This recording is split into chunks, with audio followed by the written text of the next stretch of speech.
gagawin ng paranormal game na Spirit of the Glass. Ang mga kandilang ito, apat siya totally. Apat siya usually.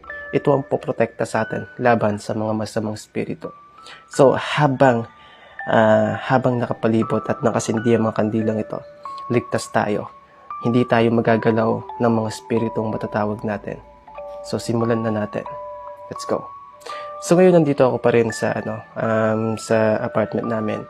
So, kung matatandaan ninyo is nakagawa na rin tayo dito ng isang paranormal game na Charlie Charlie at Spirit of the Coin. So, nagtry tayo na magtawag ng kaluluwa sa pamamagitan ng barya. Pero, yun nga, hindi siya gumana.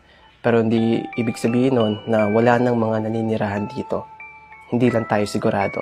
Baka mayroon lang tayong maling nagawa kaya hindi siya gumana. Pero this time, Spirit of the Glass naman.